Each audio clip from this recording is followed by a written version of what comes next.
أعوذ بالله من الشيطان الرجيم بسم الله الرحمن الرحيم. Allah said about His ability to return us back to life perfectly on the day of resurrection, yes, we are able to fashion in perfect order the very tips of His fingers. 1400 years ago, some people wondered why God chose to mention the fingertips instead of mentioning something more complicated like the kidney or the eye. Today, science proved that this part of the body is one of the most complicated parts because it is carrying a unique fingerprint. Go back 1400 years ago and ask anyone, how could you distinguish between one person and the other? To point out to the individuality of each person in the day of judgment. It is logical to speak about the features, the face, like I used to say, a birthmark like Gorbachev's, something that make the individual unique and distinct from others. Why is it that out of all the apparent features of the human being, the Quran chose, in the context of specifying the individuality of each person in the day of judgment, the fingertip? It's common knowledge. No two fingerprints are identical, even in identical twins.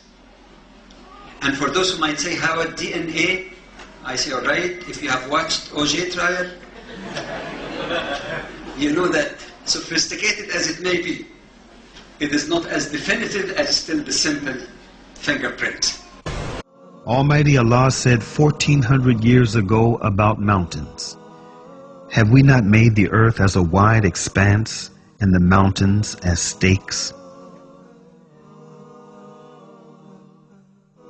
The famous geologist Sir George Airy discovered that what we see on top of the earth, perceiving them as mountains, are just the tops of the mountains, while most of their masses are embedded underground, exactly like a stake that is used to anchor a tent in the ground. Surah 79, Ayah 32 states, also in the context of creation, "And the mountains hath he firmly fixed." Similar mention of mountains is found in several other surahs. It is permissible to interpret this to imply that mountains are rooted and that modern geophysics has established deep crustal roots for the axial parts of mountain systems at converging plate boundaries. We need research into the history of early Middle Eastern oral traditions to know whether, in fact, such historical events have been reported. If there is no such record, it strengthens the belief that God transmitted through Muhammad bits of his knowledge that we have only discovered for ourselves in recent time. Allah God Almighty said in the Quran, "It is He who created the night and the day, and the sun and the moon. They swim along, each in an orbit."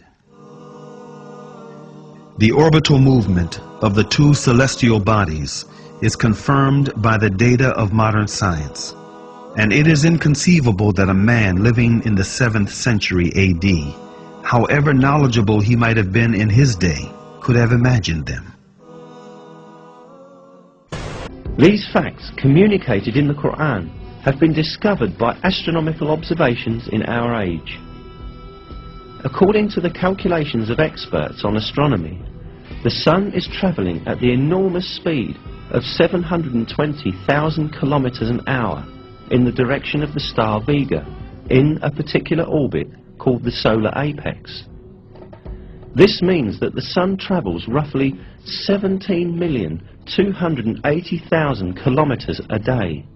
Actually, I am very much impressed by finding true astronomical facts in Quran.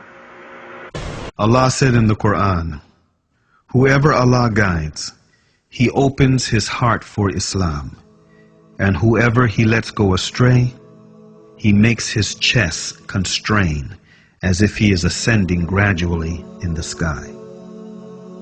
14 centuries ago, who could have known that as a man ascends gradually in the sky, oxygen decreases, leading to the feeling of chest tightness. These must be the words of the Creator, Allah. وَإِن كُنتُمْ فِي رَيْبٍ مِّمَّا نَزَّلْنَا عَلَى عَبْدِنَا فَأْتُوا بِسُورَةٍ مِّن مِّثْلِهِ وَادْعُوا شُهَدَاءَكُم مِّن دُونِ اللَّهِ إِن كُنتُمْ صَادِقِينَ. So many have tried. All of them have failed. And many of them ended up becoming Muslims. Amazing.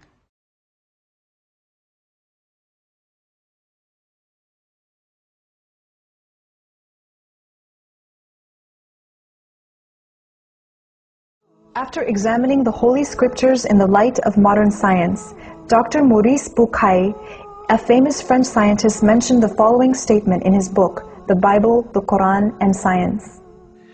I could not find a single error in the Quran. I had to stop and ask myself, if a man was the author of the Quran, how could he have written facts in the 7th century that today are shown to be in keeping with modern scientific knowledge?